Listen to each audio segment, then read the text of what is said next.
രമേശ് ചെന്നിത്തല ആഭ്യന്തരമന്ത്രിയായി വന്ന സമയം മുതൽ നമ്മൾ കേൾക്കുന്നതാണ് ഈ SHOമാർ, സ്റ്റേഷൻ ഹൗസ് ഓഫീസർമാർ.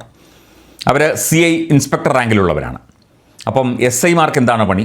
SIമാർ വെറുതെ സാധാരണ ക്ലറിക്കൽ ജോബ് ചെയ്തുകൊണ്ട് അല്ലെങ്കിൽ വേറെ എന്തെങ്കിലും എഴുത്തുകുത്ത് നടത്തിക്കൊണ്ട് സ്റ്റേഷനിലിരിക്കുകയാണ്.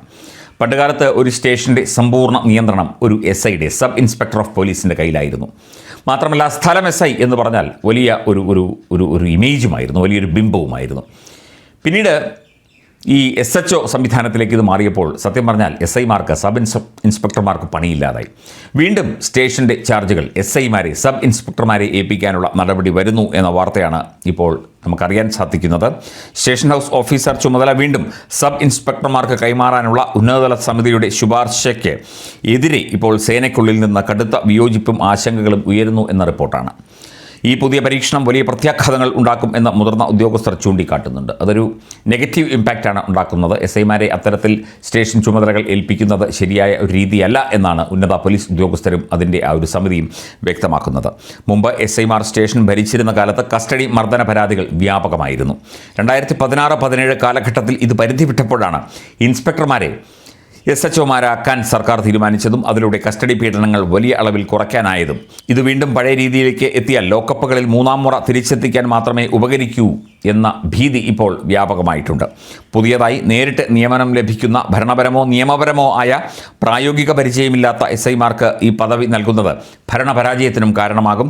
ദീർഘകാലമായി ജോലി ചെയ്യുന്നവർക്ക് സ്റ്റേഷൻ ചുമതല ലഭിക്കാതെ വരികയും രാഷ്ട്രീയ സ്വാധീനമുള്ളവർ മാത്രം ലോക്കൽ പോസ്റ്റിങ്ങുകൾ നേടിയെടുക്കുകയും ചെയ്യുന്ന സാഹചര്യം ഉണ്ടാകാം. ഇത് നിഷ്പക്ഷമായി പ്രവർത്തിക്കുന്ന ഉദ്യോഗസ്ഥരെ ബാധിക്കും. കാരണം SI റാങ്ക് ലിസ്റ്റിലേക്ക് നേരിട്ടാണ് നിയമനം നടത്തുന്നത്. പുതിയ ഫ്രഷേഴ്സാണ്, പുതിയതായി വരുന്നവരാണ് ഈ ഒരു തസ്തികയിലേക്ക് എത്തുന്നത്. അവർക്ക് ഒരു സ്റ്റേഷൻ്റെ ഇൻചാർജ് കൊടുത്തു കഴിഞ്ഞാൽ അത് ഗുരുതരമായ ഭരണ പ്രതിസന്ധിയിലേക്ക് എത്തും. പക്ഷേ CIമാരാണെങ്കിൽ അല്ലെങ്കിൽ ഇൻസ്പെക്ടർമാരാണെങ്കിൽ അവർ ദീർഘകാലം SIമാരായി ജോലി ചെയ്ത് പരിചയം സമ്പാദിച്ച ശേഷം പ്രമോഷനിലൂടെയാണ് CIമാരാകുന്നത്. ആവശ്യത്തിന് അംഗബലമോ അടിസ്ഥാന സൗകര്യങ്ങളോ നൽകാതെ തുടങ്ങാൻ ഉദ്ദേശിക്കുന്ന പുതിയ പോക്സോ അന്വേഷണ ഡിവിഷനുകൾ നിലവിലെ നാർക്കോട്ടിക് DYSP ഓഫീസുകൾ നേരിടുന്ന അതേ ദുരവസ്ഥയിലാകും.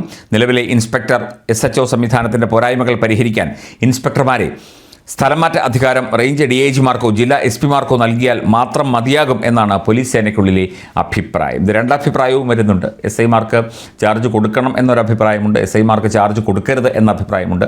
ഈ ചാർജ് കൊടുക്കരുത് എന്നുള്ള അഭിപ്രായം ചൂണ്ടിക്കാട്ടുന്നത് അതിൻ്റെ ആ ഒരു സിസ്റ്റത്തിൻ്റെ ആ ഒരു പരാജയത്തിന് കാരണമാകും. അതിൻ്റെ മറ്റ് നിയമവശങ്ങളും അതിൻ്റെ പ്രായോഗിക വശങ്ങളും ചൂണ്ടിക്കാട്ടിയാണ്.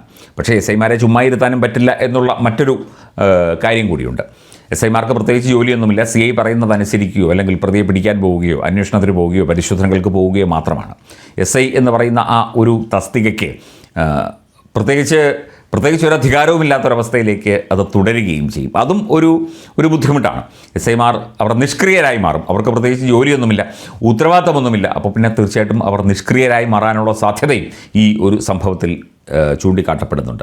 ഇതിൽ എന്ത് തീരുമാനം അവസാനം കൈക്കൊള്ളും, ക്യാബിനറ്റിൻ്റെ തീരുമാനം എന്താകും എന്നുള്ള കാര്യത്തെക്കുറിച്ചുള്ള ചർച്ചകളും മറ്റ് കാര്യങ്ങളുമാണ് ഇപ്പോൾ പോലീസ് സേനയ്ക്കുള്ളിലും ഒക്കെ തന്നെ നടന്നു വരുന്നത്.